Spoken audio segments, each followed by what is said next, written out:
The bullet missed Vincent Hawthorne's head by an inch, and the only reason he didn't end up face down in the Montana dirt was because Sam pulled him sideways with surprising strength.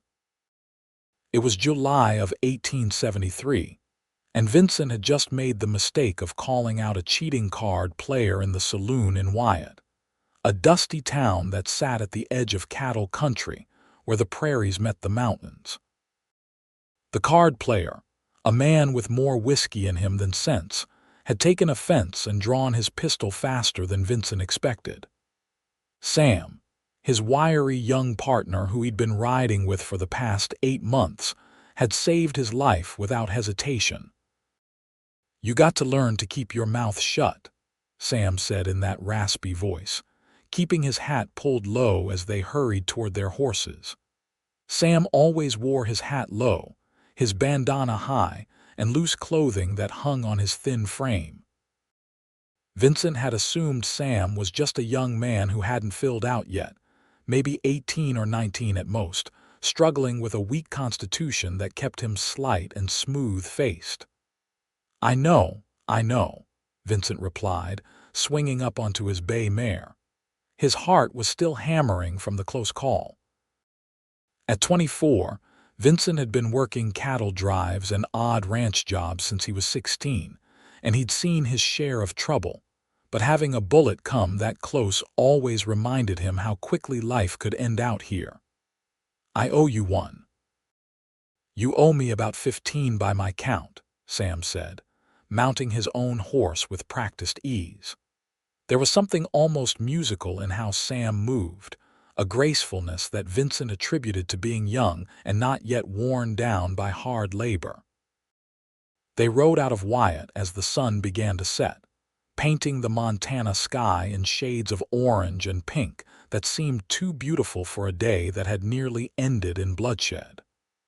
Vincent glanced over at his friend, this young man who had become his closest companion over the past months. They'd met in the winter, when Vincent had been looking for work at a ranch outside of Helena, and Sam had been doing the same. The ranch foreman had hired them both, and they'd bunked together through a brutal Montana winter, feeding cattle through snowstorms and breaking ice on water troughs when the temperature dropped so low that breath froze in the air. Sam had proved to be a harder worker than his slight build suggested, never complaining about the cold or the work, always pulling his weight. When spring came and they'd both decided to head south looking for better pay, it had seemed natural to travel together. Vincent had grown comfortable with Sam's quiet presence, his dry humor, and his surprising insight into people and situations. Sam didn't talk much about his past, but Vincent respected that. Plenty of folks out here had reasons for keeping their histories to themselves. "We should make camp before it gets full dark," Vincent said as they followed a creek that wandered through a valley dotted with pine trees. "I know a spot up ahead that's got good shelter." Sam nodded, and they rode in companionable silence. Vincent found himself thinking about how strange it was that Sam never joined him when he went into town looking for female company. Never seemed interested in gambling or drinking the way most young men were. Sam always made excuses, saying he was tired or needed to tend to the horses or some other reason to stay away from the social aspects of the towns they passed through. Vincent had figured Sam was just shy or maybe had been raised religious and hadn't shaken off the teachings yet. The campsite Vincent remembered was a small clearing beside the creek, sheltered by tall pines and a rocky outcropping that would reflect their fire's heat back at them. They unsaddled their horses, rubbed them down, and set them to graze on the good grass that grew along the water. Sam gathered firewood while Vincent got out their cooking supplies, and soon they had a fire going and coffee brewing in their battered pot. "You think that card player will come after us?" Sam asked, settling down on his bedroll and accepting the cup of coffee Vincent handed him. Even now, in the privacy of their camp, Sam kept his hat on, kept himself bundled in loose clothing despite the warm summer evening. Nah, he was too drunk to ride straight, and by morning he'll probably have forgotten what started the fight in the first place, Vincent said. He stretched out his long legs and looked up at the first stars appearing in the darkening sky. But we should probably steer clear of Wyatt for a while anyway. Suits me fine, Sam said. I heard there's work down near Virginia City, a big ranch looking for hands to help with a cattle drive. Virginia City's a good week's ride from here, Vincent said thoughtfully. But I've heard the pay's better down that way. We've got enough supplies to make it if we're careful. They ate a simple dinner of beans and hardtack, and Vincent told stories about some of the wilder cattle drives he'd been on, trying to make Sam laugh with tales of stubborn steers and cowboys who thought they knew better than the trail boss. Sam did laugh, a sound that always struck Vincent as almost melodic, and contributed a few stories of his own about the various jobs he'd worked before they'd met. As the fire burned down to embers, they rolled into their separate bedrolls on opposite sides of the fire, as was their custom. Vincent lay awake for a while, listening to the creek babbling and the horses moving quietly in the darkness. He thought about how lucky he'd been to find a friend like Sam, someone he could trust to watch his back, someone whose company didn't grate on him the way so many people's did. Out here, a good partner could mean the difference between life and death, and Sam had proved his worth time and again.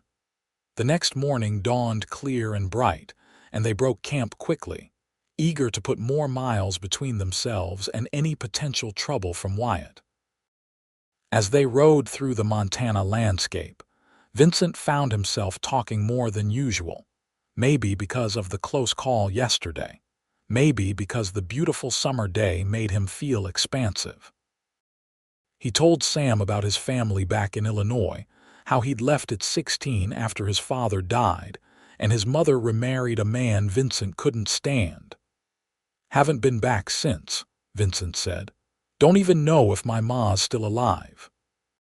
Probably got brothers and sisters I've never met if her new husband was any kind of man.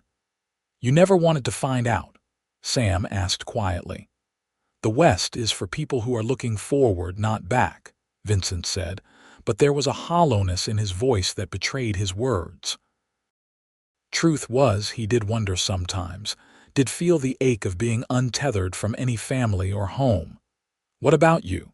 You never talk about your people. Sam was quiet for a long moment, and Vincent thought maybe he'd pushed too hard, crossed a line. But then Sam spoke, his voice careful. My parents died when I was young. After that, I was on my own. Like you said, better to look forward. Vincent nodded, understanding that this was all he was going to get. They rode on, covering good ground as the sun climbed higher. Around midday, they stopped to rest the horses and eat a cold lunch. Vincent noticed Sam walking off into the trees, carrying his canteen, and thought nothing of it at first. Sam often took himself off for privacy when nature called, always going further than necessary. But Vincent figured the kid was just modest. They made camp that night near a small lake that reflected the mountains in its still surface. After dinner, Vincent decided to take advantage of the water and strip down to wash off the trail dust. The water was shockingly cold, fed by mountain snowmelt, but it felt good to scrub away the grime. When he came back to the fire, shivering and clean, he found Sam had moved their bedrolls even further apart than usual. You should wash up too, Vincent said, toweling his hair dry with an old shirt. That water will wake you right up. Maybe in the morning, Sam said quickly, not looking at him. I'm too tired now. Vincent shrugged and settled by the fire to dry off properly. He found himself watching Sam in the firelight, noticing things he hadn't paid much attention to before. The way Sam's face was completely free of even the lightest beard shadow, when most men their age had to shave regularly. the delicate bone structure of Sam's jaw and cheekbones. The way Sam's voice, while deliberately kept low and rough, sometimes lifted in pitch when he forgot himself. A strange thought crossed Vincent's mind, so absurd that he almost laughed out loud. But once it had appeared, he couldn't shake it loose. He thought about how Sam always changed clothes in private, always bathed alone, always kept himself covered. He thought about the surprising strength in Sam's slim frame, the kind of wiry toughness that came from someone who'd been working hard their whole life, not weakness as he'd assumed. He thought about how Sam never showed any interest in the saloon girls, never talked about women the way men usually did around the campfire. No, it was impossible. He was being ridiculous. Sam was just a private young man, maybe with some medical condition that kept him hairless and slight. Vincent forced the thought away and focused on getting ready for bed. But over the next few days, as they continued their journey toward Virginia City, Vincent couldn't stop noticing things. The way Sam's eyes were framed by thick lashes that any woman would envy. The graceful movements that didn't seem consciously affected but natural. The small hands that were calloused and strong but unmistakably delicate in structure. And beyond the physical details, there were the personality traits that Vincent had never questioned before, but now seemed potentially significant. Sam's gentleness with the horses, the thoughtful way he approached problems, his complete lack of interest in the crude jokes and boasting that characterized most male company. Vincent felt guilty for even thinking it, for essentially spying on someone who'd been nothing but a good friend to him. But he couldn't help it. The idea, once planted, grew like a weed in his mind. He found himself torn between wanting to know the truth and being afraid of what it might mean for their friendship if he was right. Because if Sam was actually a woman who'd been disguising herself as a man, that meant she'd been lying to him for 8 months. More than that, it meant she was living in incredible danger, because if anyone else discovered her secret, the consequences could be dire. They reached a town called Silver Springs 5 days after leaving Wyatt, and Vincent decided to test his theory. That evening, he suggested they get a room at the boarding house instead of camping outside town.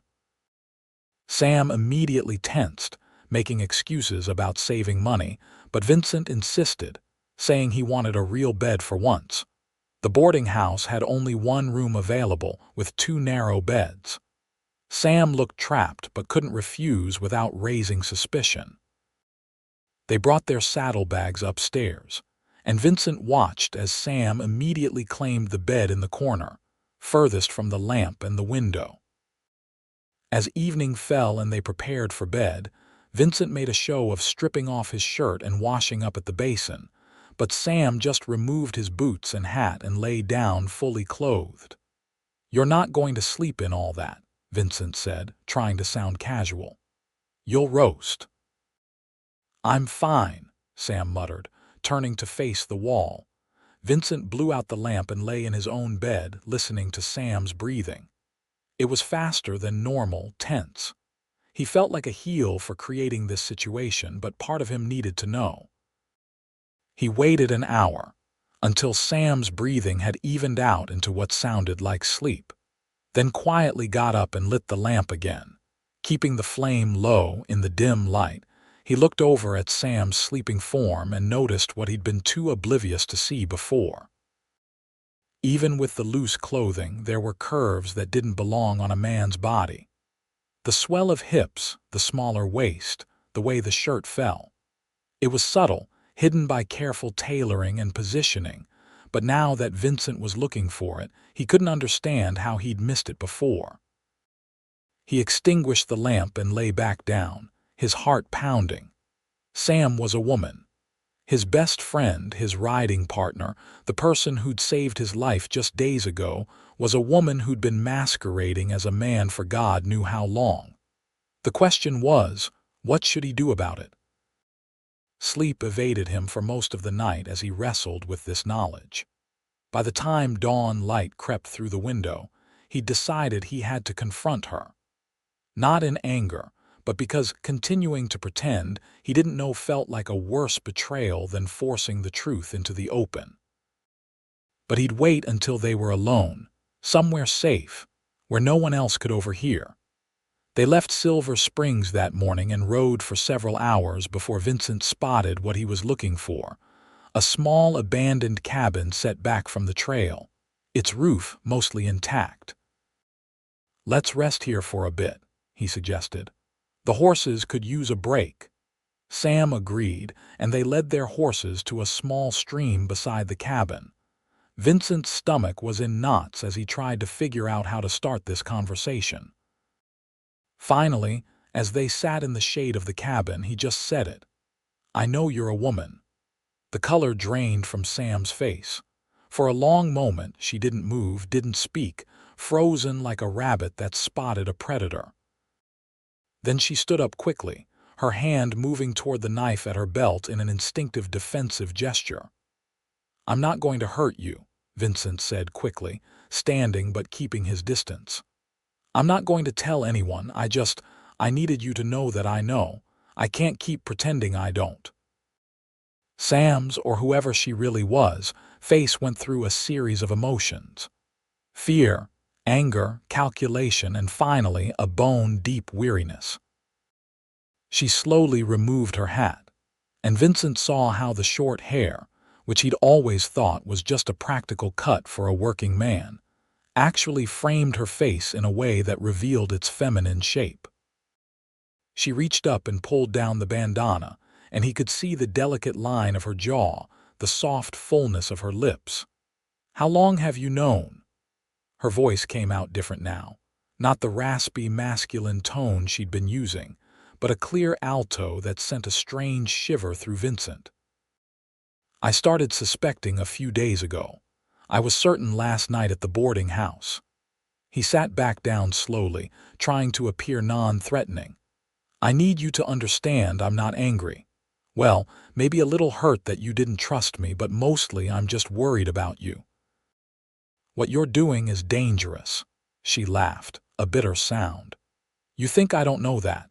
I've been living this way for 3 years. 3 years of binding myself, deepening my voice, making sure I never let my guard down for even a moment. And I managed to keep it secret until you, with your observant eyes, finally noticed what dozens of other men missed." "What's your real name?" Vincent asked gently. She studied him for a long moment, and he could see her weighing whether to trust him with this final piece of truth. Finally she spoke. "Willa Northwood." "Willa," he repeated, and the name fit her so much better than Sam ever had. Why are you doing this?" Willa walked over to a fallen log and sat down heavily, and Vincent could see the exhaustion in every line of her body. He realized how tired she must be, carrying this secret every single day, never able to relax, never able to be herself. He sat down next to her, maintaining a respectful distance. "I was married," she began, her voice soft. "Back in Ohio. I was 17, married to a man my father chose, a man who seemed kind enough before the wedding. After, he turned into something else. He drank, he had a temper, and he thought a wife was property to be used however he saw fit." Vincent felt a flash of anger on her behalf, but stayed quiet, letting her tell her story. "I endured it for 2 years, told myself it was my duty, that marriage meant accepting whatever came.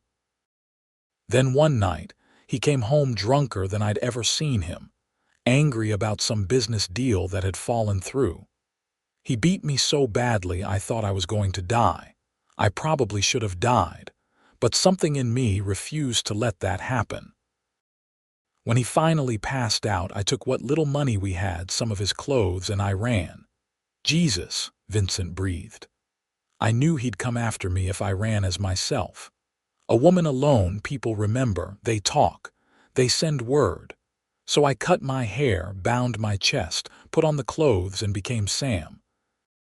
I made my way west, working whatever jobs I could get. It was hard at first. I didn't know how to act like a man, how to move like one, talk like one, but I learned. I had to. She looked at him then, and her eyes were bright with unshed tears. And then I met you, and for the first time since I left, I had something that felt like friendship.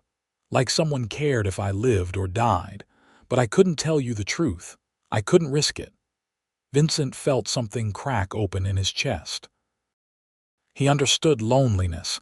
He'd been living with it himself for years, but what Willa had been through made his own solitary existence seem like nothing. Is he still looking for you? Your husband? I don't know. Maybe. Maybe he decided a runaway wife wasn't worth the trouble, or maybe he told everyone I died. Either way, I can never go back. This is my life now. She gestured at her masculine clothing, her bound chest, her short hair. Sam is who I have to be to survive. They sat in silence for a while, the weight of her revelation settling between them. Vincent's mind was racing, trying to process everything he'd learned, trying to figure out how this changed things between them. Because it did change things, he couldn't deny that. Now that he knew Willa was a woman, he couldn't unknow it. He couldn't look at her the way he had before, as just a friend, just a riding partner. Because the truth was, even when he'd thought she was Sam, he'd cared about her more than he'd cared about anyone in a long time. He'd trusted her with his life, enjoyed her company, looked forward to their conversations around the campfire. She'd made him laugh, made him think, made him feel less alone in the world. And now, knowing who she really was, those feelings were transforming into something else, something he wasn't quite ready to name. What happens now? Willa asked, and there was fear in her voice. Are you going to leave, find a new partner? What? No, Vincent said emphatically. Willa, you saved my life back in Wyatt. You've watched my back for 8 months. The fact that you're a woman doesn't change any of that. If anything, it makes me respect you more. What you've survived, what you're still surviving every day, that takes more courage than anything I've ever done. You really mean that? She searched his face, looking for any sign of deception. I really mean that, but we need to be more careful now. I'll help you however I can. If anyone starts to suspect, I'll deflect. I'll do whatever it takes to keep your secret safe. He paused, then added, but you can't keep binding yourself so tight. I've seen how you wince sometimes when you breathe. That can't be healthy. A faint smile crossed her face. You really were watching me. Apparently not closely enough, or I would have figured it out months ago. He smiled back, trying to lighten the mood. We'll make it work, Willa. I promise. Over the next few weeks, as they made their way toward Virginia City, their relationship shifted in subtle ways. Willa still presented as Sam in public, still kept up the masculine disguise, but when they were alone at their campsites, she allowed herself to relax more. She didn't always keep her voice so artificially low when it was just the two of them. She moved more naturally, without the careful masculine swagger she affected in town. And she talked more, opening up about her past, her fears, her hopes for a future that probably couldn't exist. For his part, Vincent found himself hyper-aware of her in a way that was both wonderful and terrible. Wonderful because he was falling in love with her. There was no use denying it anymore, and terrible because there was no future in it. Even if she felt the same way, which he had no reason to believe, what kind of life could they have?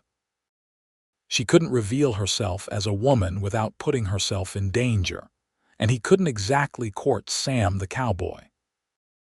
They reached Virginia City in late August, when the Montana summer was at its peak, and the town was bustling with miners and ranchers, and all the people who made their living from both. The ranch Willa had heard about was real, a sprawling operation owned by a man named Jeremiah Cassidy, who ran cattle across a vast stretch of land south of town. They signed on for a cattle drive that would take a herd down to the railroad in Wyoming, with the promise of good pay at the end. The work was hard, starting before dawn and often lasting until after dark, but Vincent had done plenty of drives before, and Willa proved herself just as capable as any of the other hands. There were about 20 men on the drive, including the trail boss, a grizzled veteran named Tom who'd been moving cattle since before Vincent was born. Most of the other cowboys were typical of the breed, young, rough, eager to prove themselves. Vincent watched Willa carefully during those first few days, worried that someone would see through her disguise, but she was flawless. She'd had 3 years to perfect the role, after all. She spat and cursed and rode as well as anyone, and if she was quieter than some of the others, well, plenty of cowboys were the strong, silent type. The one difficulty was at night, when they all bedded down around the campfire. Willa always positioned herself at the edge of the group, and she never fully undressed, but in the darkness and exhaustion, no one paid much attention. About a week into the drive, one of the younger cowboys, a kid named Billy who couldn't have been more than 18, took a bad fall from his horse and broke his arm. The break was clean but painful, and Tom decided to send him back to Virginia City rather than have him suffer through the rest of the drive. That left them short-handed, and everyone had to work twice as hard to keep the herd moving. It was during this time that Vincent started to notice the way some of the other men treated Willa. There was one in particular, a big man named Clarence who had a mean streak, who seemed to have decided that Sam was an easy target. He made snide comments about Sam being scrawny, about not pulling his weight, about being too pretty to be a real cowboy. Vincent's temper flared every time, but Willa always caught his eye and shook her head slightly, silently asking him not to make a scene. One night, after a particularly brutal day of chasing down strays in rough terrain, Clarence decided to escalate. He'd been drinking from a flask he kept hidden, and as they sat around the campfire eating dinner, he started in on Willa again. "Hey, Sam, you ever actually been with a woman, or are you saving yourself for marriage?" Clarence said with a nasty grin. Several of the other men laughed, though some looked uncomfortable. Willa kept her eyes on her plate. "That's my business, not yours." "I bet he's never even kissed a girl," Clarence continued, emboldened by the attention. "Probably wouldn't know what to do with one if she fell in his lap." "Leave him alone, Clarence," Vincent said, his voice hard. Clarence's eyes swung to Vincent. "Oh, is Sam your special friend, Hawthorne? That why you two are always together? Should we be worried about what you get up to when you're alone?" Vincent was on his feet in an instant, his fists clenched, but Tom, the trail boss, stepped between them before anything could happen. "That's enough. Clarence, you've been looking for a fight all day, and I'm tired of it. You say one more word tonight and I'll send you back to Virginia City with nothing but the horse you rode in on. Now, everybody settle down and get some sleep. We've got another hard day tomorrow." Clarence backed off, muttering under his breath, and the tension slowly eased. But later, when Vincent and Willa were on watch together, riding slowly around the edges of the herd under a sky full of stars, Vincent finally spoke what was on his mind. "I hate that you have to put up with that," he said quietly. "I hate that you can't defend yourself without potentially giving yourself away." "I've dealt with worse," Willa said, but he could hear the tiredness in her voice. "At least Clarence only insults me. My husband used his fists. I swear, if I ever meet that bastard, I'll make him regret every moment of what he did to you," Vincent said with sudden vehemence. Willa looked at him in surprise, and something soft came into her expression. "That's sweet of you to say." "It's not sweet, it's just the truth. You deserve better than what you've had, Willa. You deserve a life where you don't have to hide who you are every single day." "That's a nice dream," she said softly, "but dreams are all it can ever be. This is reality." She gestured at herself, at her masculine clothing and bound body. "Sam is reality. Willa is just a memory." "No," Vincent said firmly. "Willa is who you are. Sam is just a mask you wear to stay safe. There's a difference." They rode in silence for a while, and Vincent found himself watching the way the moonlight caught in her short hair, the way she sat her horse with such natural grace. He wanted to tell her how he felt, wanted to reach across the space between them and take her hand, but he couldn't. Not here, not now, maybe not ever. The cattle drive continued south, through mountain passes and across wide prairies, following rivers and old trails that had been used for years. The weather held, which was a blessing, because rain could turn a routine drive into a nightmare of mud and spooked cattle. They lost a few head to accidents and predators, but overall it was going well.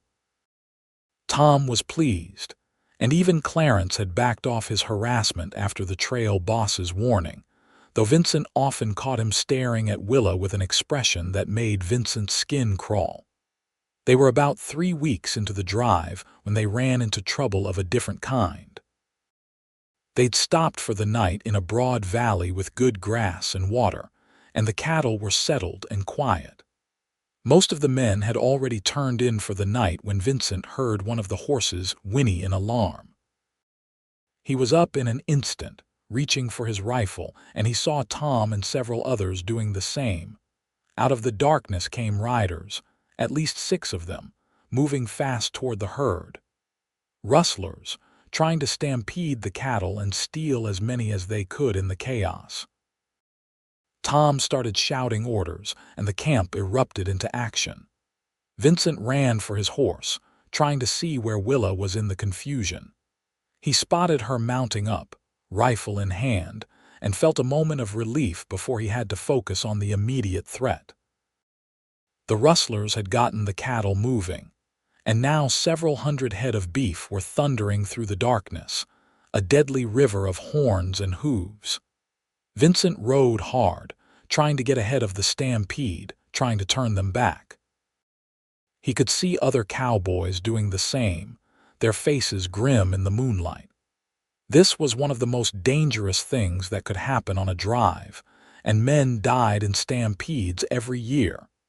He managed to turn a section of the herd, pushing them back toward the others, slowly getting them calmed down. The stampede was breaking up, the cattle slowing, and he could see that they'd managed to prevent the worst of it. But where were the rustlers? And where was Willa? He heard gunfire from the far side of the herd and rode toward it, his heart in his throat. When he got there, he found Tom and 3 other cowboys surrounding 2 of the rustlers, who'd been thrown from their horses and were now sitting on the ground with their hands up. The other rustlers had apparently fled into the darkness. "Anyone hurt?" Tom called out. "I'm fine," Vincent called back and heard similar responses from the others. But he didn't hear Willa's voice. His panic increased. "Has anyone seen Sam? Last I saw him, he was chasing after one of the rustlers who broke off from the group," one of the other cowboys said. "They headed west toward those trees." Vincent didn't wait to hear more. He spurred his horse toward the tree line, calling Willa's name. Well, calling for Sam, since that's who everyone else thought he was looking for, but in his mind it was Willa he was desperate to find.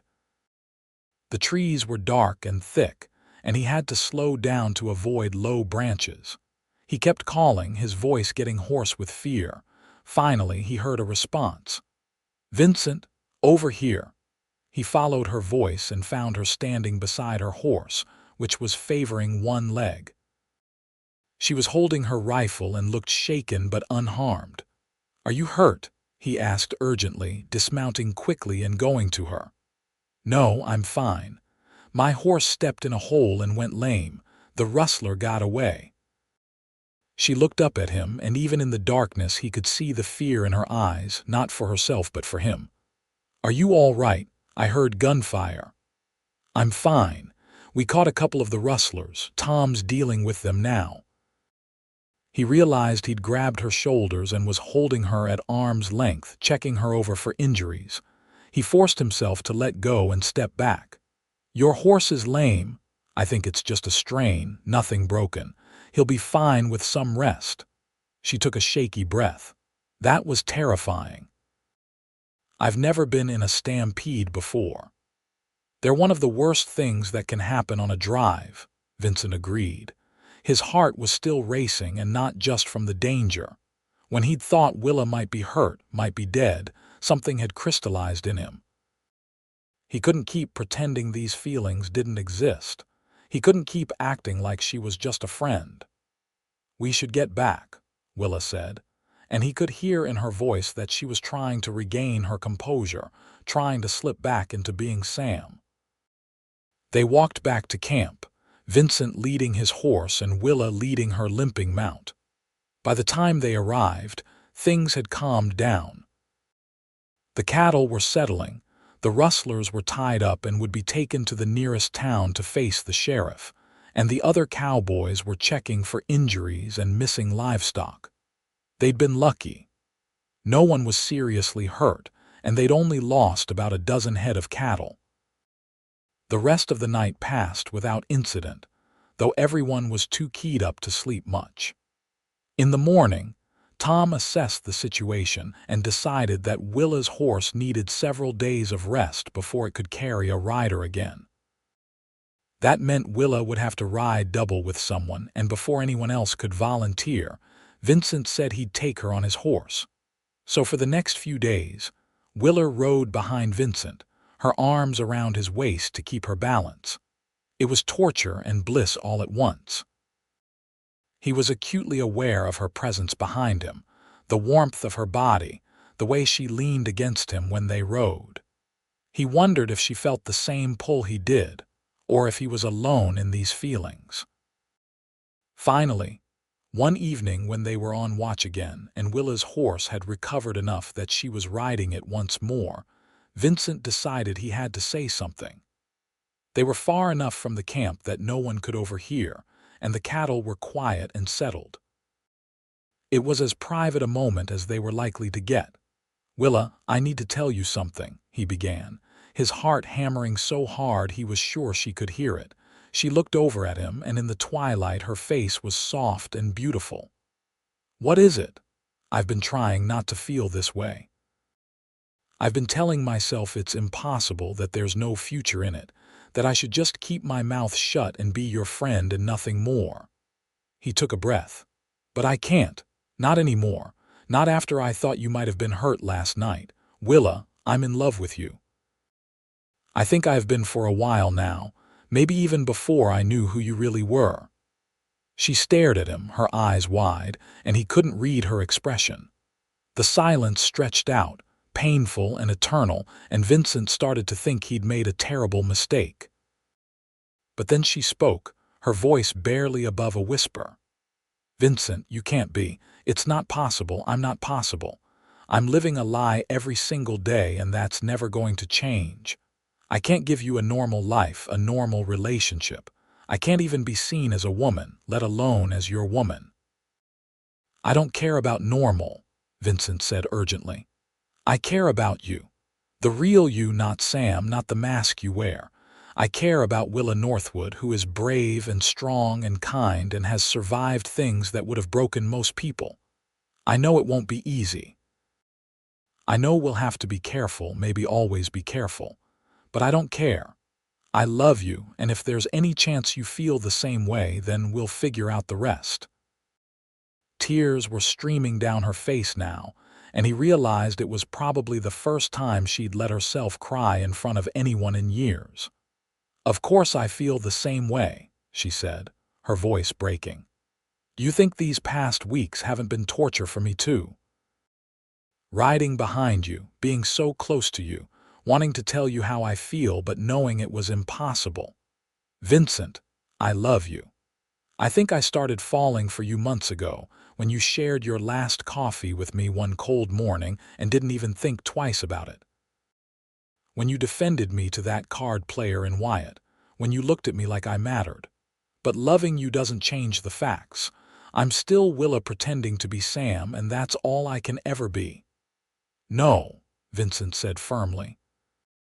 He rode his horse closer to hers until they were side by side, then reached over and took her hand. You can be Willa with me. When we're alone, you can be yourself. And maybe, someday, we'll find a place where you can be yourself all the time. A place where no one knows Sam, where you can live as the woman you are. That's a fairy tale, she said, but she didn't pull her hand away. Maybe, but I've never been one to give up on something just because it's hard. He squeezed her hand gently. Give us a chance, Willa, please. She looked at him for a long moment, and he could see the war playing out behind her eyes. Fear and hope, doubt and desire, all battling for dominance. Finally, hope won. Okay, she whispered. Okay, we'll try. But Vincent, if this becomes too dangerous, if someone starts to suspect, we'll have to stop. I won't put you at risk because of my feelings. Deal, he said, though he had no intention of letting anything happen to her. They rode in silence for a while longer, still holding hands, and Vincent felt a sense of peace settle over him that he hadn't experienced in years. Against all odds, against all logic, he'd found someone to love, and miraculously, she loved him back. The rest of the cattle drive took on a different quality after that night. In public, around the other cowboys, nothing had changed. Vincent and Willa, or rather Vincent and Sam, were still just partners, still just friends. But in private, during their watches together, or when they managed to slip away from the camp for a few minutes, they allowed themselves to be Vincent and Willa, two people in love trying to figure out how to build something real in impossible circumstances. They talked about everything during those stolen moments.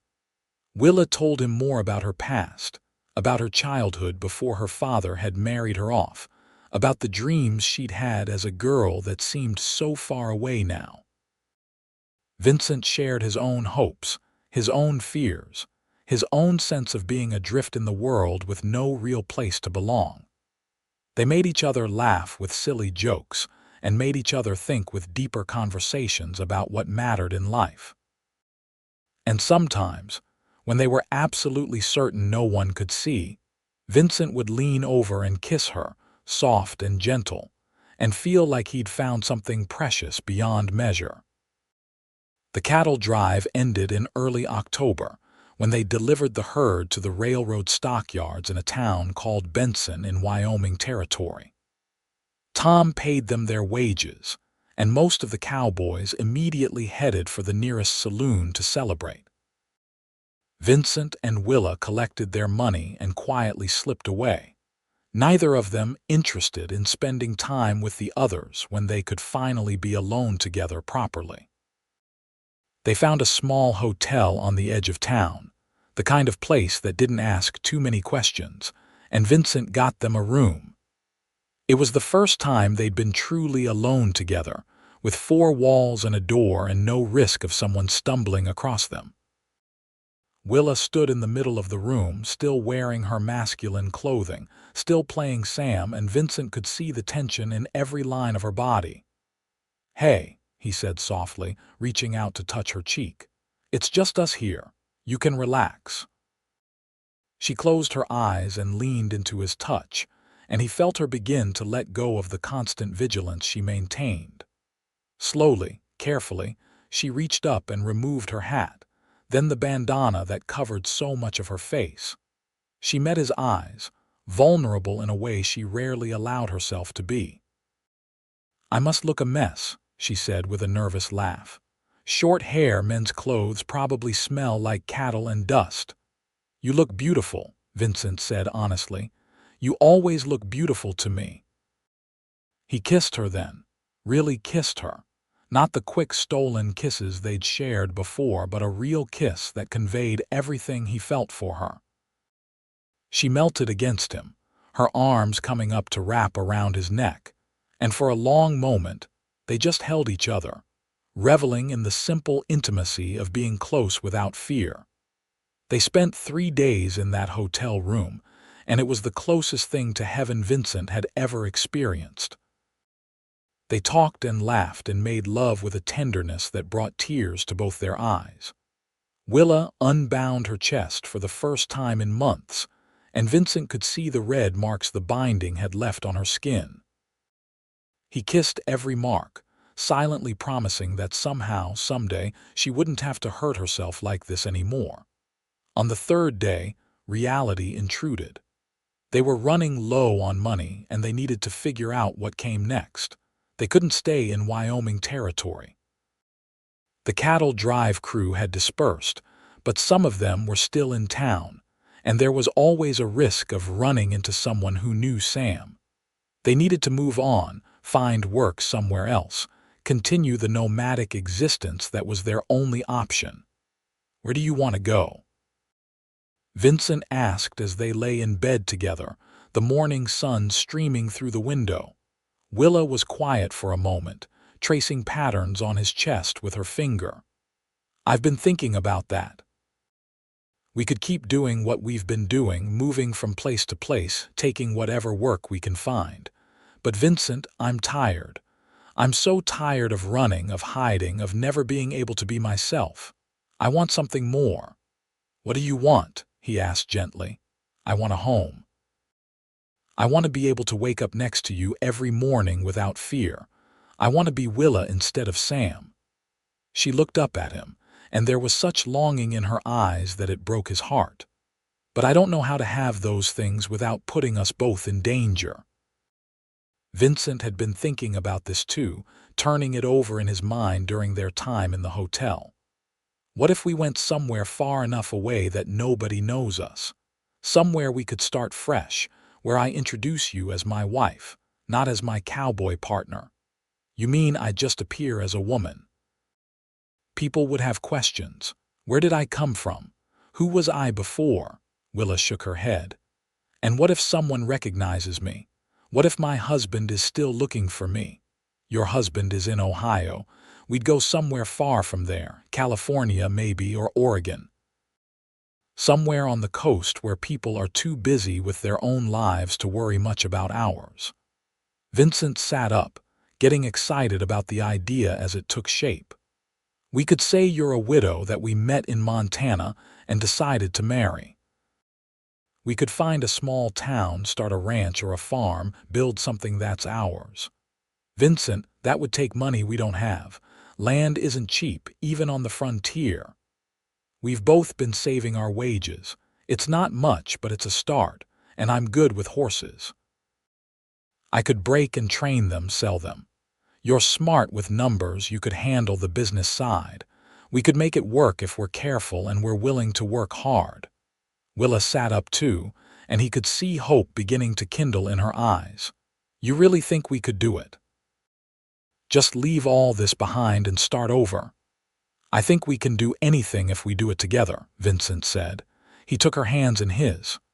"Marry me, Willa. For real, not just as a story we tell people. Marry me and let's build a life together." She started crying again, but they were tears of joy this time. "Yes," she said. "Yes, Vincent Hawthorne, I'll marry you." They left Wyoming territory the next day, heading west with all their possessions packed on their horses and a destination in mind.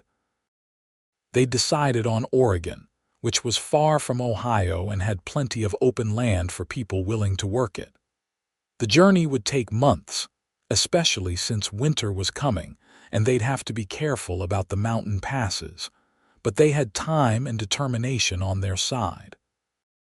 As they rode, Willa gradually began to transition back to being herself. It started small, letting her voice rise to its natural pitch when they were alone, moving more naturally in the saddle. As they got further from anyone who knew them, she loosened the binding on her chest until she stopped binding altogether. wearing instead a proper undergarment that Vincent had carefully purchased for her in a small town along the way. She couldn't wear dresses yet, not while they were traveling, but her clothes gradually became less aggressively masculine and more practically androgynous. The change in her was remarkable. The constant tension she'd carried began to ease, and Vincent saw glimpses of who she might have been if life had been kinder to her. She laughed more, talked more, allowed herself small gestures and expressions that she'd been suppressing for 3 years. It was like watching a flower bloom, and Vincent fell more in love with her every day. They spent that winter in a small town in eastern Oregon, working odd jobs and saving every penny they could. Vincent found work at a stable, tending horses and doing repairs, while Willa, still wearing men's clothing but no longer binding herself, found work doing laundry and mending. They rented a tiny room above a store, and every night they'd count their savings and plan for the spring when they could start looking for land. In March of 1874, when the snow began to melt and the passes open up again, they made their move. They'd heard about land available near a town called Silver Creek in the Willamette Valley. Good land with water and timber, and enough isolation that they could build something without too many neighbors asking questions. They used most of their savings to buy 160 acres and immediately set about building a cabin. The work was backbreaking. They felled trees and shaped logs, built walls and a roof, dug a well and planted a garden. Willa wore dresses now when she worked, having finally allowed herself to fully reclaim her identity as a woman. And if any of the few neighbors they had wondered about her short hair or her unusual strength, they kept their questions to themselves.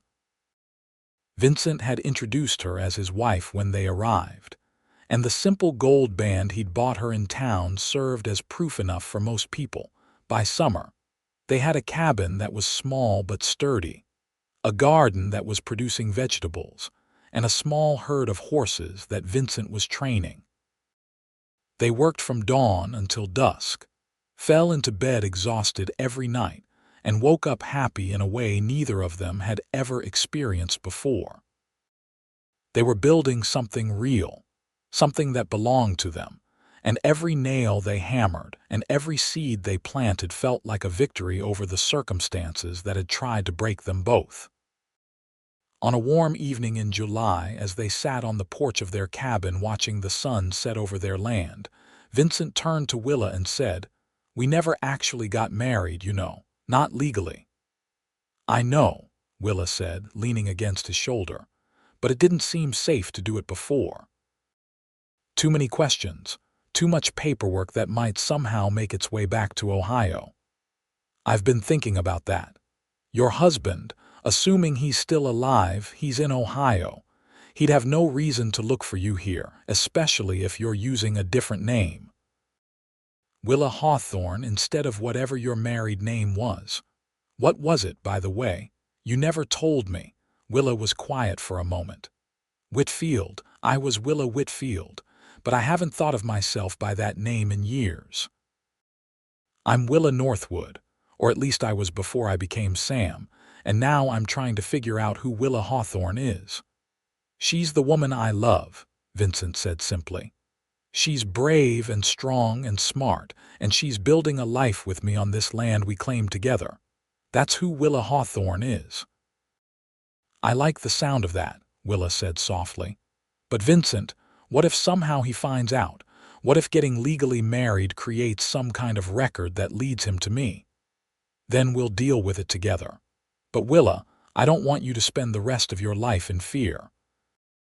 At some point, we have to decide to live instead of just survive. And I want to marry you properly, stand up in front of a preacher and God and whoever else, and declare that you're mine and I'm yours." Willa turned to look at him, and he could see the struggle playing out on her face. Fear of the past warring with hope for the future. Finally, she nodded. "You're right. I can't let him control my life forever. If we're doing this, if we're really building a life here, then let's do it right. Let's get married." They were wed in late August of that year, in a small church in Silver Creek with 2 witnesses they'd hired for the occasion, and a preacher who asked no uncomfortable questions. Vincent wore his best clothes, which weren't particularly fancy but were clean and neat, and Willa wore a simple dress she'd sewn herself from fabric she'd bought in town. She'd grown her hair out a bit, and it fell in soft waves around her face. Standing there in that church, promising to love and honor each other for the rest of their lives, Vincent felt a sense of peace and rightness that he'd never known before. After the ceremony, they filed the marriage certificate with the county clerk, and Vincent watched Willa sign her name as Willa Northwood, soon to be Hawthorne. If she felt any fear about creating this legal record, she didn't show it. She just smiled up at him and squeezed his hand. Their first year as a properly married couple was full of hard work and small joys. The horse training business began to grow as word spread about Vincent's skills. Local ranchers and farmers started bringing him their unbroken horses, and the income was steady if not spectacular.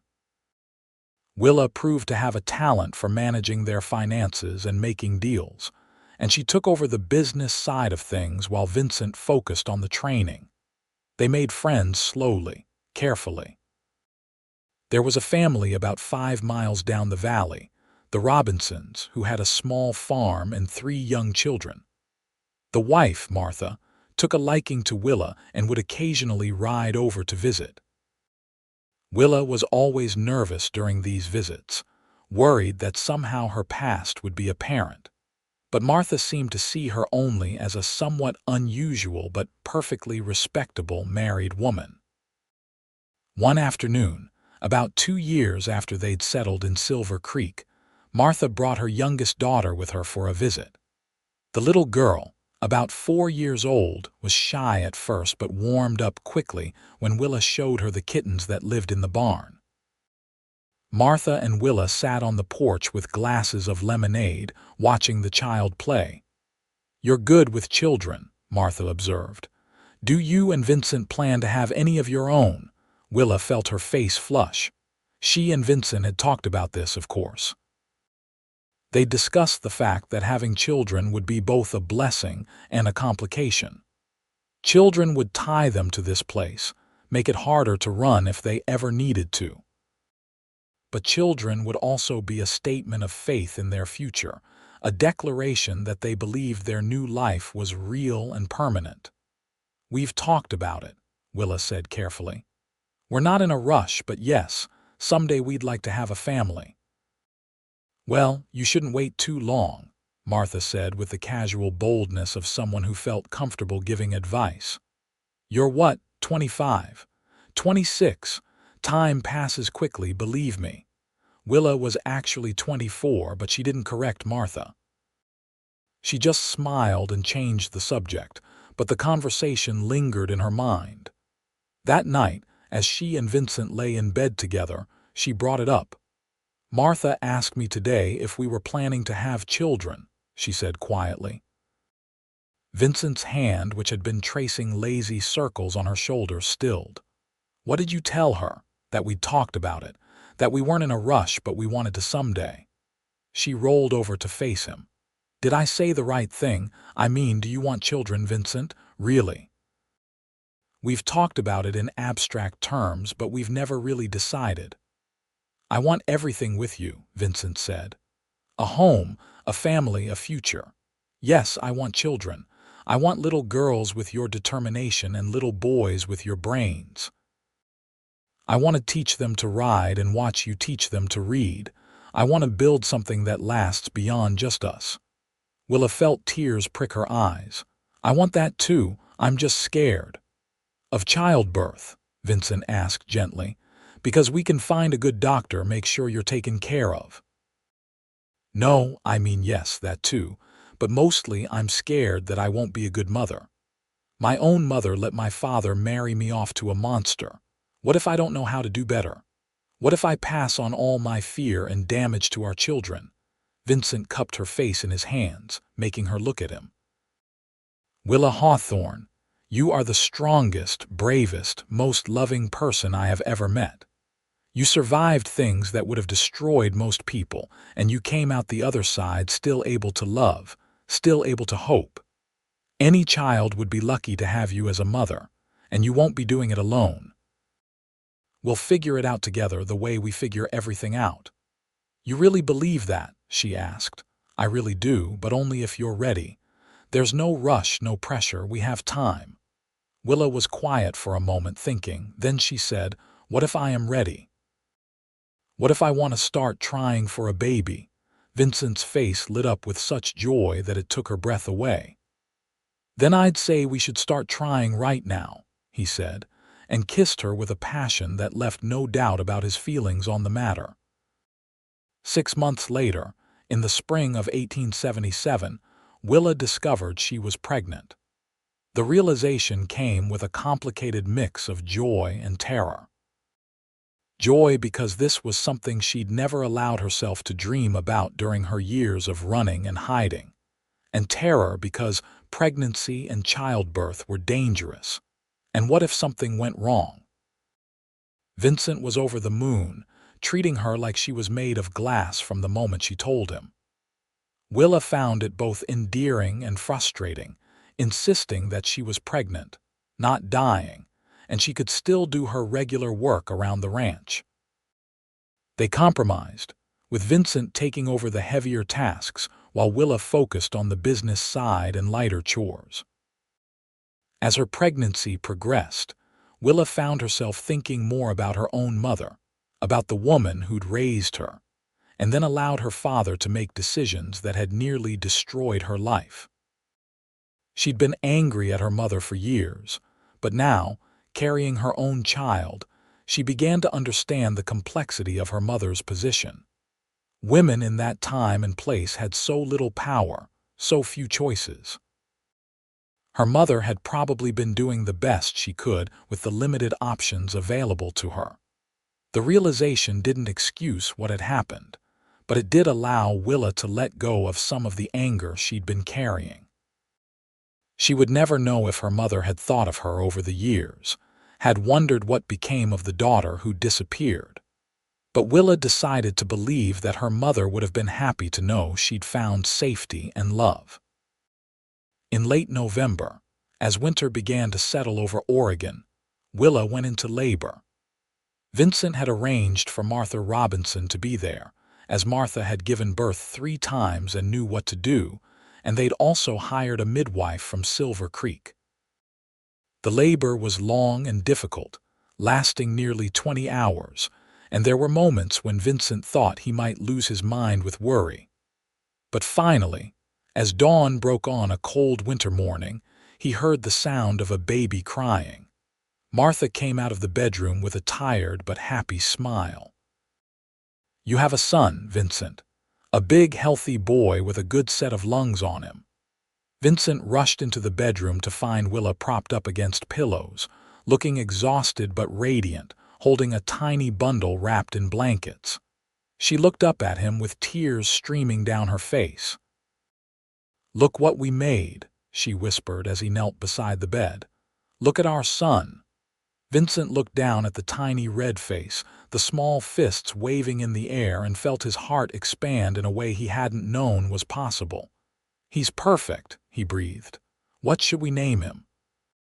They discussed names during the pregnancy but hadn't settled on anything definite. Now, looking at their son, Willa said, "What about James? It was my father's name, and despite everything, he wasn't a bad man. He just made a bad choice. But before that, when I was little, he was kind to me." "James Hawthorne," Vincent said, testing it out. "I like it. James it is." The first few months of parenthood were exhausting and wonderful in equal measure. James was a healthy baby with a strong appetite and a tendency to wake up crying every few hours. Vincent and Willa took turns walking him around the cabin in the middle of the night, singing to him and soothing him back to sleep. The horse training business slowed down during those months, but Vincent didn't mind. He was too entranced by his son, too amazed by every small change and development. Willa took to motherhood with a fierceness that Vincent found beautiful. All her fears about not being a good mother proved unfounded. She was patient and loving, attentive to James's every need, and watching her with their son made Vincent fall in love with her all over again. As James grew from an infant into a toddler, the ranch continued to prosper. Vincent's reputation as a horse trainer spread throughout the valley, and they had more business than they could handle. They hired a young man from Silver Creek to help with the day-to-day work, which freed up more of Vincent's time to spend with his family. Willa had worried that having an employee around might somehow expose her past. But the young man, whose name was Tom, was focused on his work and showed no curiosity about his employers beyond what was necessary. When James was 2 years old, Willa discovered she was pregnant again.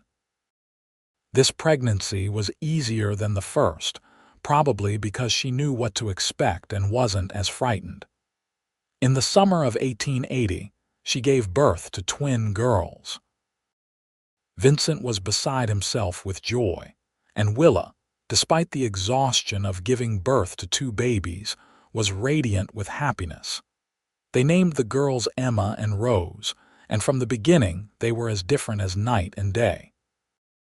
Emma was quiet and contemplative, content to sit and watch the world around her, while Rose was active and vocal, always wanting attention. James, now a big brother at 2.5, was fascinated by his little sisters and wanted to help with everything. The ranch house, which had started as a small cabin, had been expanded over the years to accommodate their growing family. They now had 3 bedrooms, a proper kitchen, and a living area where they could all gather in the evenings.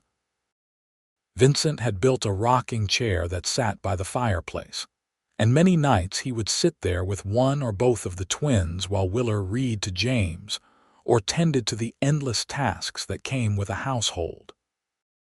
One evening, when the twins were about 6 months old and James was playing with wooden blocks on the floor, Willa looked around at her family and felt overwhelmed with gratitude. This life, this beautiful, ordinary life, had seemed impossible 5 years ago when she'd been Sam the cowboy, running and hiding and pretending to be someone she wasn't. Now she was Willa Hawthorne, wife and mother, living openly as herself with a man who loved her and children who depended on her. It was everything she'd never dared to hope for. "What are you thinking about?" Vincent asked, noticing her expression. "Just how lucky I am," Willa said. "How lucky we are. Sometimes I can't believe this is real."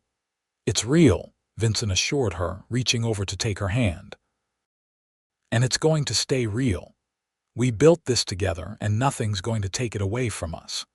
His words proved prophetic, but not without one final test. In the fall of 1881, when James was 4 and the twins were just over a year old, a stranger rode up to the ranch.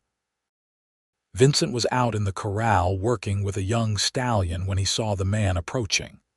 There was something about the way the man sat his horse, something in his bearing, that immediately put Vincent on alert. "Can I help you?" Vincent called out, positioning himself between the stranger and the house where Willa and the children were. The man reined in his horse and looked around the ranch with an appraising eye. He was probably in his late 30s, well dressed by frontier standards, with a hard face and calculating eyes. "Name's Whitfield," the man said. "I'm looking for my wife. She ran off about 8 years ago, and I've been searching for her ever since. I have reason to believe she might be in this area." Vincent felt his blood run cold. Whitfield. Willa had said her married name was Whitfield. This was the monster she'd fled from, the man who'd beaten her and treated her like property. And now he was here, standing on their land looking for her. "Don't know anyone by that name," Vincent said, keeping his voice level. "And I've lived here for over 6 years. If there was anyone around here going by that name, I'd know about it." Whitfield's eyes narrowed. "I didn't say what her name was." Vincent realized his mistake but covered quickly. "You said you were looking for your wife. Stands to reason she'd be using your name, Whitfield." "Maybe," the man said, not sounding convinced. "Or maybe she'd be using her maiden name, Northwood. Or maybe she'd be using some other name entirely. She was always a clever one, my Willa. Clever enough to steal my money and run off in the middle of the night." Vincent felt rage building in his chest but forced himself to stay calm. "Like I said, I don't know anyone by those names. You might try asking in town. Sheriff might be able to help you." Whitfield looked at the house, and Vincent saw his eyes linger on the wash hanging on the line, which included several of Willa's dresses and the children's small clothes. "You married?" Whitfield asked casually. "I am," Vincent said shortly. "Wife here. She's busy with the children. Now, if you'll excuse me, I've got work to do. You can check with the sheriff in Silver Creek if you want to keep looking." Whitfield studied him for a long moment, and Vincent forced himself to meet the man's gaze steadily, showing no fear and no guilt. Finally, Whitfield nodded. "I'll do that. Much obliged for your time." He turned his horse and rode away, but Vincent didn't relax until the man was out of sight. Then he hurried into the house, where he found Willa in the kitchen with the children. She took one look at his face and knew something was wrong. "James, take your sisters into the bedroom and play with them, please," she said, her voice tight. The boy, sensitive to his mother's moods, nodded and herded the toddler twins away without argument. Once the children were gone, Willa turned to Vincent. "What happened?" "Your husband was just here," Vincent said quietly, "looking for you." All the color drained from Willa's face. She grabbed the edge of the table to steady herself. "He's here, in Oregon. How did he find me?" "I don't think he has found you, not yet. He's just searching. He asked if I knew a Willa Whitfield or a Willa Northwood, and I said no. But Willa, he's not going to give up easily. I could see it in his eyes. He's going to ask around town, and there are people who know us, who know you're Willa Hawthorne." "Oh God," Willa whispered. "What are we going to do?" "We can't run, not with 3 young children. And this is our home, Vincent. I don't want to leave. I can't keep running for the rest of my life." Vincent pulled her into his arms, holding her tight. "Then we don't run. We face this head on. But first, I need to know, are you actually still married to him? Legally, I mean." Willa pulled back to look at him. "I don't know. I just left. I never filed for divorce, never did anything official. So yes, I suppose technically I'm still his wife, which means my marriage to you isn't legal and our children are." She couldn't finish the sentence, the implications too awful to speak aloud. "That's not going to happen," Vincent said firmly. "We're going into town tomorrow, and we're talking to the sheriff. Whatever we have to do to make this right, to protect you and the children, we'll do it." The next morning, they left the children with Martha Robinson and rode into Silver Creek together. The sheriff, a man named Bill Carson, who Vincent had gotten to know over the years, listened to their story with a thoughtful expression. Willa told him everything, her voice shaking but determined, about her first marriage, the abuse, her escape, and her years living as Sam before finally reclaiming her life as Willa. "That's quite a tale," Sheriff Carson said when she finished. "And this man, Whitfield, he came to your ranch yesterday." "He did," Vincent confirmed. "He's looking for her, and I don't think he's going to give up." The sheriff leaned back in his chair, thinking. "Well, here's the situation as I see it. Mrs. Hawthorne or Mrs. Whitfield, or whoever you legally are right now, you've got a problem. If Whitfield can prove you're his wife and you abandoned him, he has the legal right to take you back to Ohio, and there's not much anyone can do about it." Wives are considered their husband's property in most states, including this one. Willa made a small sound of despair, and Vincent took her hand. However, the sheriff continued, that's only if he can prove it. And if you've been living here as Willa Hawthorne for 7 years, married to Vincent here, with children and property and a whole established life, then proving you're actually someone else is going to be difficult. Especially if the people in this town, including me, can testify that we've only ever known you as Willa Hawthorne. Hope flickered in Willa's eyes. You do that. Lie for me. I wouldn't be lying, Sheriff Carson said carefully. I've only ever known you as Willa Hawthorne, that's the truth. Now, if this Whitfield fellow comes to me asking questions, I'll tell him the truth. I know a Willa Hawthorne who lives on a ranch with her husband Vincent and their children, but I don't know anyone named Willa Whitfield or Willa Northwood. He paused. Course, if he sees you and recognizes you, that's a different problem. What can we do about that? Vincent asked. Stay out of sight until he gives up and leaves. It's not ideal, but if he can't find you, he can't identify you. And most folks, even determined folks, they eventually give up and move on. They thanked the sheriff and left his office, but instead of heading home immediately, Vincent led Willa to the general store. What are we doing? She asked. Making sure you have a way to protect yourself if Whitfield shows up at the ranch when I'm not there, Vincent said grimly. He bought her a small pistol, showed her how to load and fire it, and made her promise she'd keep it with her at all times until this threat had passed. Over the next few weeks, they lived in a state of heightened tension. Willa stayed close to the house, and Vincent made sure he was never far away. They heard through the grapevine that Whitfield was indeed asking questions around Silver Creek, showing people a photograph of a young Willa, and asking if anyone recognized her. The photograph must have been old, from before her marriage, because the Willa in it looked very different from the woman she was now. The intervening years, the hardships she'd endured, and the 3 children she'd borne had changed her face in subtle ways.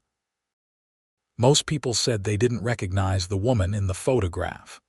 A few thought she looked vaguely familiar but couldn't place her.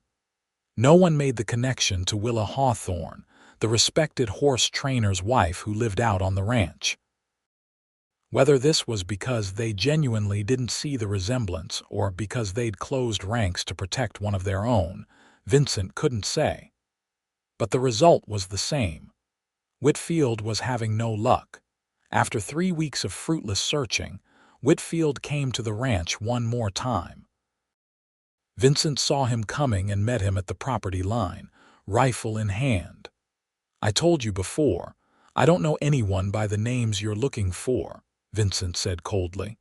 And I'm going to ask you once politely to leave my land and not come back. Whitfield's face was hard with frustration. I know she's here somewhere. I can feel it.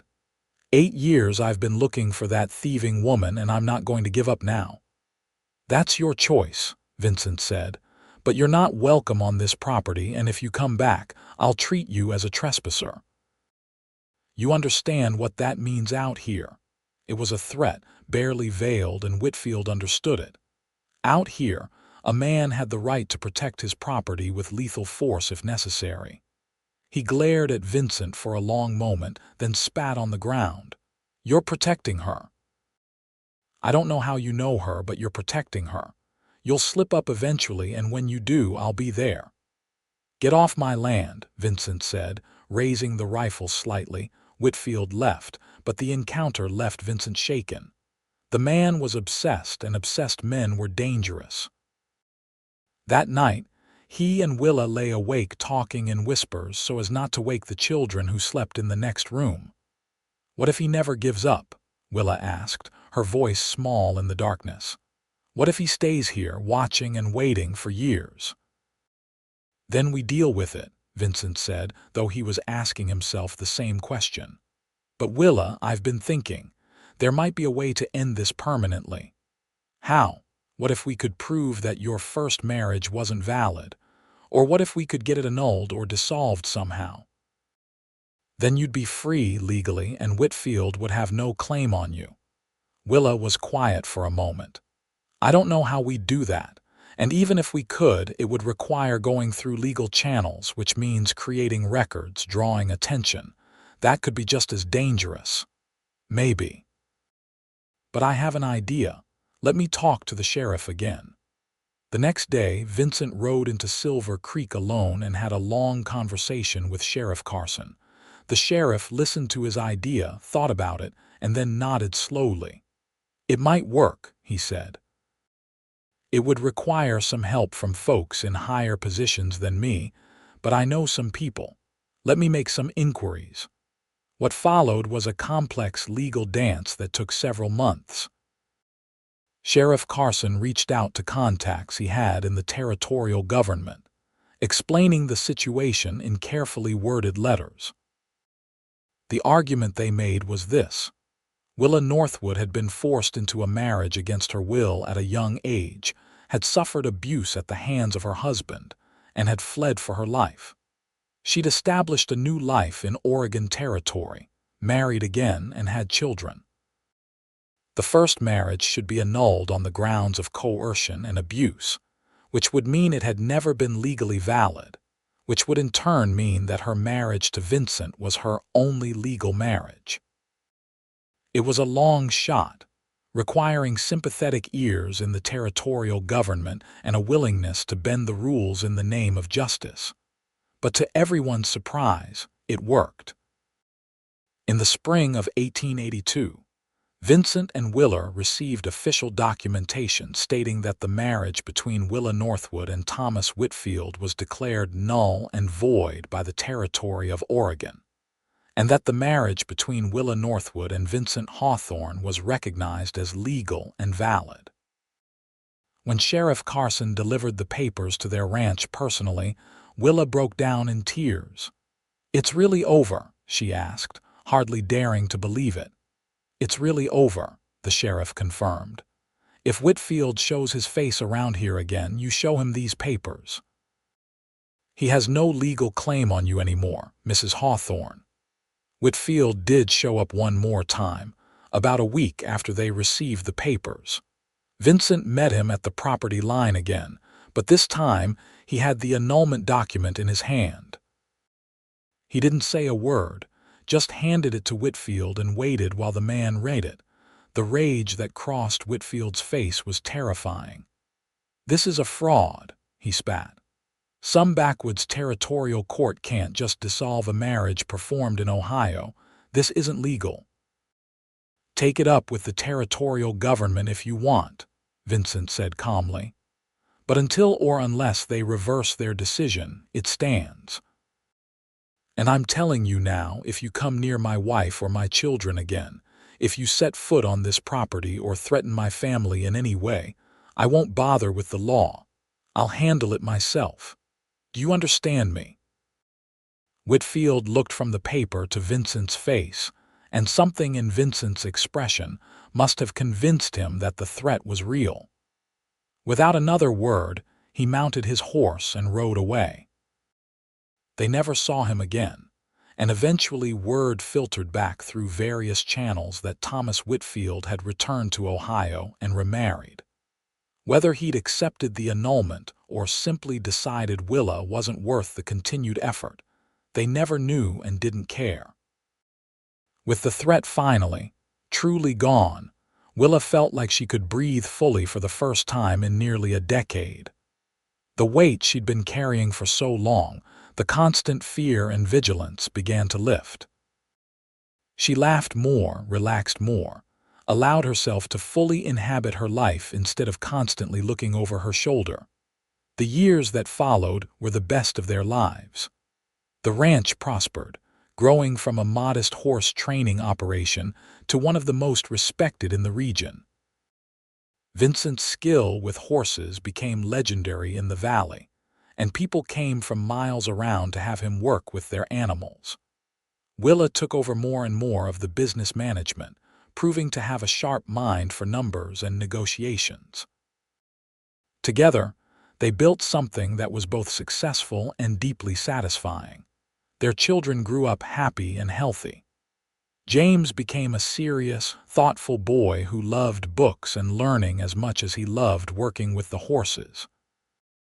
Emma remained quiet and observant, but she had a deep well of compassion that showed itself in how she cared for injured animals and looked after her younger sister. Rose was all fire and energy, always getting into mischief, always pushing boundaries, but with a good heart beneath the wildness. In 1885, when James was 8 and the twins were 5, Willa gave birth to another son. They named him Samuel, a private acknowledgement of the identity that had once saved her life. The children never knew the full story of their mother's past, but as they grew older, Willa told them a simplified version, that she'd been in a bad situation when she was young, that she'd had to be very brave to escape it, and that she'd found her way to their father and built a new life. It was enough truth to explain why they had no extended family, why there were no grandparents or aunts and uncles to visit, without burdening them with the darker details. When James turned 16, tall and strong like his father but with his mother's clever mind, he asked Vincent if he could learn the horse training business properly. Vincent agreed, and from then on James was his apprentice, learning everything Vincent could teach him about handling and training horses. It became clear that the ranch would eventually pass to James, who had both the skill and the passion to run it. The twins, meanwhile, took after their mother in different ways. Emma wanted to learn everything about managing the business side of the ranch, sitting with Willa for hours going over account books and contracts. Rose had no interest in the business or the horses, instead focusing on her education.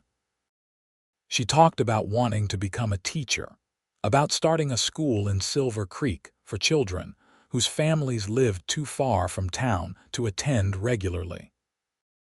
Samuel, the baby of the family, was still young but showed signs of being equally divided between his father's love of horses and his mother's love of learning.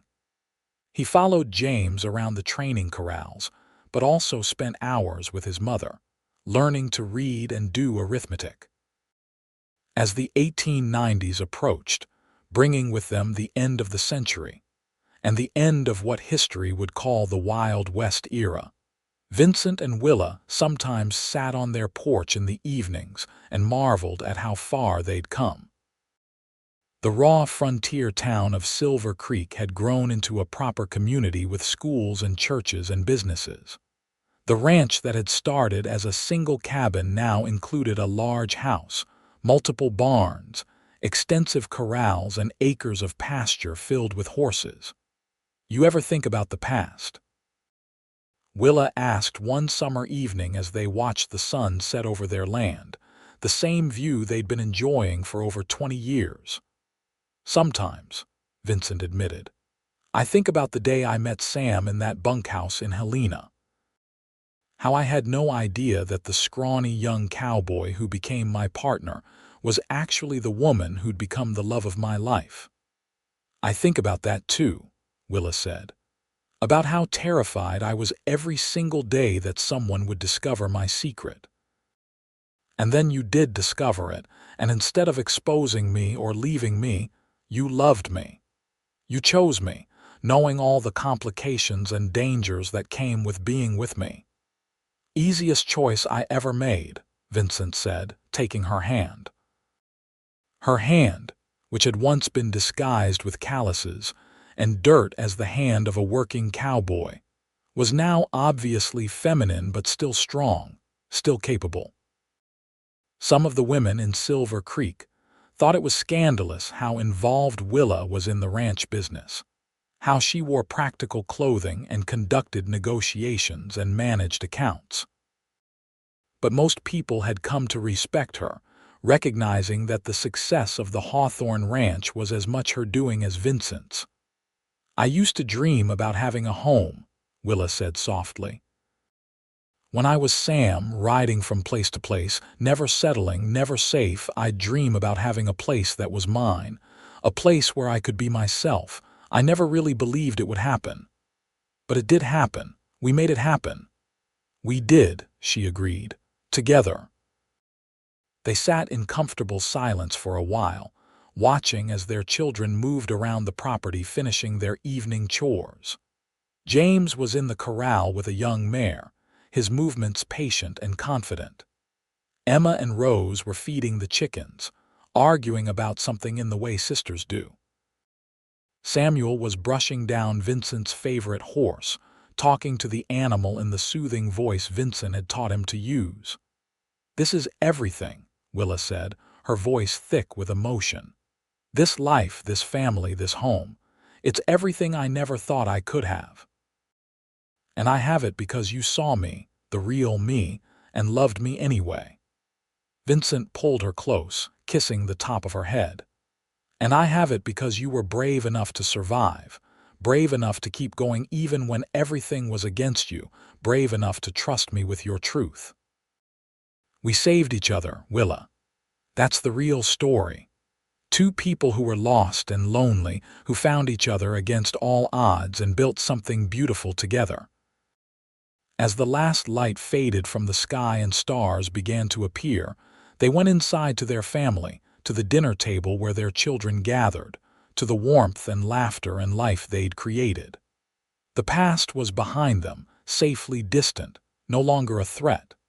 The present was full and rich. And the future stretched out ahead, filled with the promise of grandchildren, of the ranch continuing into the next generation, of a legacy that would long outlast them both.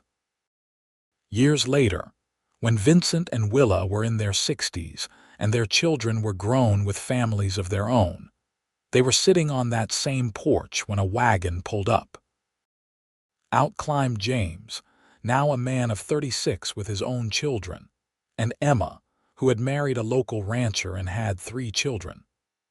Rose had indeed become a teacher and had founded a school in Silver Creek that was now well established, teaching dozens of children. Samuel had taken over much of the day-to-day running of the ranch, as Vincent's joints had started to ache with age, and he could no longer work the long hours he once had. "We wanted to come tell you something," James said, a broad smile on his face. "Samuel and I have been talking, and we've decided to make it official. We're changing the name of the ranch. It's not going to be the Hawthorne Ranch anymore. We're calling it the Willa and Vincent Ranch, after the 2 people who built it from nothing." Willa's eyes filled with tears. "You don't have to do that." "We want to," Emma said, coming to hug her mother. "You and Pa built something amazing here, not just the ranch, but the family, the legacy. We want everyone to know that it took both of you working together to create all this." That evening, as the family gathered for dinner in the big house that had been expanded several more times over the years to accommodate the growing family, Willa looked around at all the faces. Her children and their spouses, her 9 grandchildren ranging in age from infant to teenager, all of them healthy and happy and loved. This was her legacy, not just the ranch but the people, the family that had grown from the love between her and Vincent. After dinner, when the younger grandchildren were playing and the older family members were sitting around talking, Vincent found Willa standing at the window, looking out at the land they'd claimed and worked and loved for over 4 decades. "What are you thinking?" he asked, coming to stand beside her and wrapping his arm around her waist. "I'm thinking about a young woman named Willa Northwood who was so desperate and afraid that she cut off her hair, bound her chest, and became someone else entirely just to survive. I'm thinking about how that woman met a cowboy named Vincent Hawthorne, and how he became her best friend without knowing who she really was. I'm thinking about the day the truth came out, and how, instead of that being the end of their friendship, it became the beginning of forever." She leaned against him, still fitting perfectly into his embrace after all these years. I'm thinking about how love can save you, how the right person at the right time can change everything. And I'm thinking about how grateful I am that you were that person for me." Vincent tightened his arm around her. "And you were that person for me. Don't forget that. I was lost too, Willa. I was drifting alone with nothing to hold onto and nowhere to belong. You gave me purpose, gave me love, gave me a reason to build something instead of just existing. We saved each other." As the evening turned to night and their family continued to laugh and talk around them, Vincent and Willa stayed at the window, holding each other and watching the stars come out over the land they'd claimed together. They'd lived a full life, rich with love and work and family. They'd overcome obstacles that should have been insurmountable. They'd built something that would last long after they were gone. And it had all started because a cowboy's best friend was a woman in disguise, and when the truth came out, their friendship became forever. Not just friendship, though that was where it began, but something deeper and more lasting. A love that had weathered every storm, overcome every obstacle, and grown stronger with each passing year. A partnership built on trust and respect and mutual support. A marriage that was real in every way that mattered, regardless of the legal complications that had once threatened it. As they finally turned away from the window and rejoined their family, Vincent caught Willa's hand and squeezed it gently. She squeezed back, a silent conversation passing between them. They'd made it. Against all odds, despite all the reasons it shouldn't have worked, they'd built a life together that was everything either of them had ever dreamed of and more. And in the end, that was all that mattered. Not the struggles of the past, not the fears that had once kept them apart, but the love that had brought them together and kept them together through 4 decades of life on the frontier. They'd found each other when they both needed finding. They'd chosen each other when the choice would have been easier to walk away. And they'd built something beautiful together that would echo through the generations of their family for years to come. The story of Willa and Vincent, of Sam and the cowboy who saw through the disguise to the woman beneath, became a legend in their family. Their grandchildren would tell their children, and those children would tell theirs, about the brave woman who'd escaped abuse and lived as a man to survive, and the good man who'd loved her enough to protect her secret and help her reclaim her life. It was a story of courage and love, of survival and hope, of 2 people who'd found each other in the Wild West and built a forever together. And late in their lives, when Vincent was 70 and Willa was 68, they sat together one last time on that porch they'd built with their own hands all those years ago. The ranch stretched out before them, prosperous and thriving under Samuel's management. Their children and grandchildren were all happy and successful, carrying forward the values and work ethic that Vincent and Willa had instilled in them. "You have any regrets?" Willa asked quietly, her hand in Vincent's, their fingers interlaced as they'd been countless times over the years. Vincent thought about it seriously before answering. "No," he finally said. "Not a single one. Every choice I made, every path I took led me to you, led us to this. How could I regret any of that?" Willa smiled, that beautiful smile that had first caught his attention even when she was trying to hide it under the guise of being Sam. "Me neither. Not even the hard parts, because they made the good parts that much sweeter." They sat together as the sun set one more time over their land, over the life they'd built, over the family they'd created. And when the stars came out, they were still there, still holding hands, still together. Just as they'd been for over 40 years. Just as they'd be for whatever time they had left.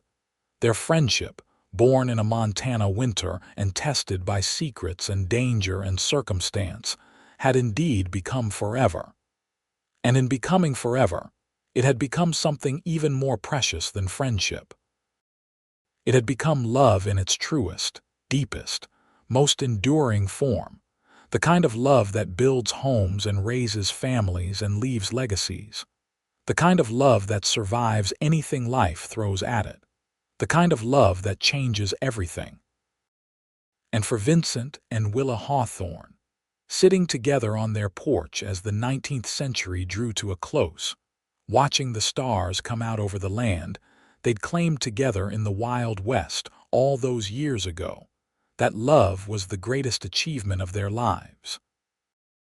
Greater than the successful ranch, greater than the family they'd raised, greater even than the survival and triumph over the circumstances that had once threatened to destroy them both. Their love was everything, and it was forever.